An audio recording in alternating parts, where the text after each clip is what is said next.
conference report that says if there is any plan to deliver classified missile defense data to the Russians, that the administration has to have a 60-day clock expire and then certify to the Congress that none of this data could end up in the hands of third parties, particularly the Iranians or the Syrians.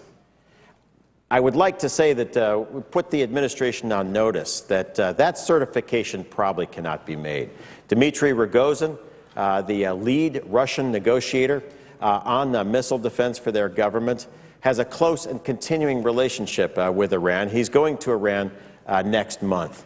That when we see the intelligence sharing and cooperation on missiles, on other weaponry, but especially discussions about a second nuclear reactor in Iran, I think we should all realize that any classified data on U.S. missile defense going to the Russians would be then given to the Iranians.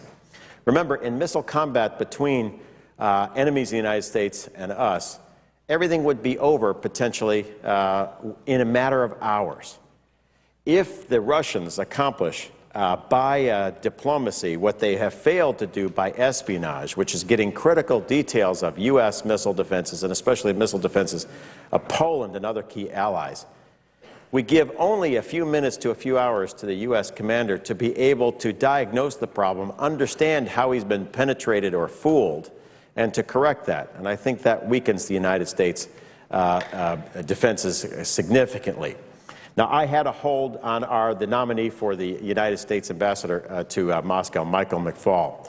Because of the passage of the modified Brooks Amendment and a written letter of assurances given to me by the administration, I now lifted that hold, and I will be supporting his nomination, because also he will be good in working with the opposition and human rights communities in Russia. But I think everyone is now on notice that we should not move forward with any plan to provide classified missile defense data to Russia, that it will be shared with the Islamic Republic of Iran, and that is one of the principal threats for which the U.S. and NATO missile defenses are arrayed against. A second provision, which is in the National Defense Authorization Act, concerns Iran itself. Senator Menendez and I teamed up on an amendment that also says if you do business with the Central Bank of Iran, you may not do business with the United States. But we provided critical flexibility to the administration. The amendment is not imposed for weeks, if not months.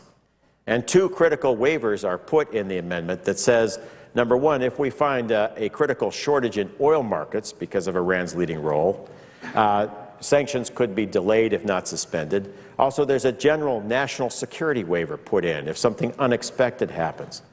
But in general, the rule goes forward that we're leading forward on a comprehensive plan to collapse the Central Bank of Iran. Despite Secretary Geithner opposing the Menendez-Kirk amendment, this body voted 100-0 to support that amendment, because we know of the International Atomic Energy Agency's report that they may be getting close to having enough fissile material for a nuclear weapon. We know of Iran's support for Hezbollah and Hamas. We know of their oppression of minorities, especially 330,000 Baha'is who have been prohibited from contracting with the Iranian government. Kids are not allowed to be in university. We even know of one poor Iranian actress who was sentenced to 90 lashes, later suspended, for simply appearing in an Australian film without a headdress. The time for action on Iran is now. With the passage of the National Defense Authorization Act and the signature that we now expect from the President, a set of clocks begin, 60 and 180-day clocks. And I'll be teaming up with Senator Menendez and others, in fact, the entire United States Senate that supported this, to make sure we have the toughest action possible to collapse the Central Bank of Iran, which the Treasury Department noted is the central money launderer for that government to support terror and nuclear proliferation. And with that, I yield back, and actually I would yield to my colleague from New Hampshire.